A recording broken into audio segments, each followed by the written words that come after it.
అడవిలో అన్నలు ఉంటే అప్పట్లో సింగరేణి అధికారులు అణిగిమణిగి ఉన్నారని అన్నారు టీఆర్ఎస్ చీఫ్ కవిత. ఇప్పుడు లేరని సింగరేణి యాజమాన్యం అనుకుంటోందని విమర్శించారు. అన్నలందరూ తమ పార్టీలో ఉన్నారని, కార్మికులను ఇబ్బంది పెడితే ఊరుకునేది లేదని అన్నారు. పోలీసులను అడ్డుపెట్టి బొగ్గుబాయి మీదకి రాకుండా అడ్డుకుంటున్నారని పేర్కొన్నారు. ప్రతిపక్షంలో మీరు ఉన్నప్పుడు సింగరేణి కార్మికులను కలవడానికి రాలేదా అని డిప్యూటీ సీఎం భట్టిని ప్రశ్నించారు. తల్లి కాంగ్రెస్ తోటే కొట్లాడి తెలంగాణ తెచ్చుకున్నామని, మీ పిల్ల కాంగ్రెస్ వాళ్ళు ఎంత అని అన్నారు. కార్మికుల అండగా తెలంగాణ రాష్ట్ర సేన ఉంటుందని అన్నారు.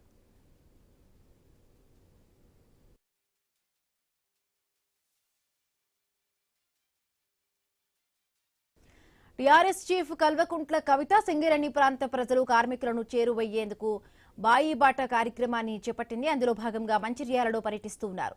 RK7 గని దగ్గర గేట్ మీటింగ్ కు అనుమతి లేదంటూ కవితను పోలీసులు, సింగరేణి సెక్యూరిటీ సిబ్బంది అడ్డుకున్నారు. కవిత గేట్ తోసుకుని లోపలకు వెళ్లి కార్మికులను కలిశారు. తనను పోలీసులు అడ్డుకోవడంపై ఆగ్రహం వ్యక్తం చేశారు.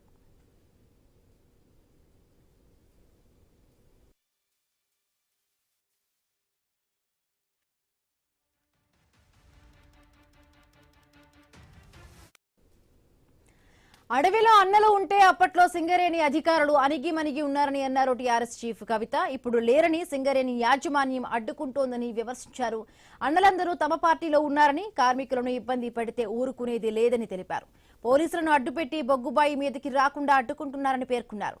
ప్రతిపక్షంలో మీరు ఉన్నప్పుడు సింగరేణి కార్మికులను కలవడానికి రాలేదా అని డిప్యూటీ సీఎం భట్టిని ప్రశ్నించారు.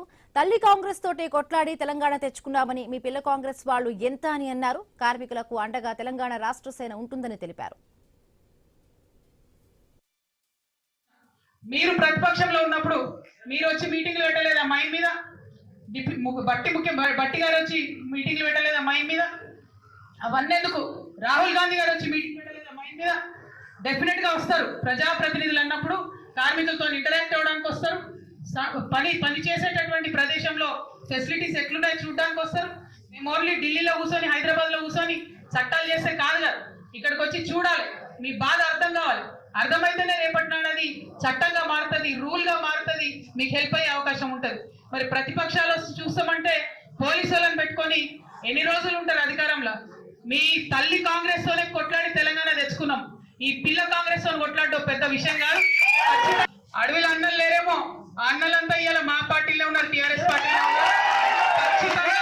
ఖచ్చితంగా మీరేమన్నా ఫెసిలిటీస్ లో లోపం చేస్తే, మానవ హక్కుల ఉల్లంఘన చేస్తే డెఫినెట్ గా వెంటబడతాం.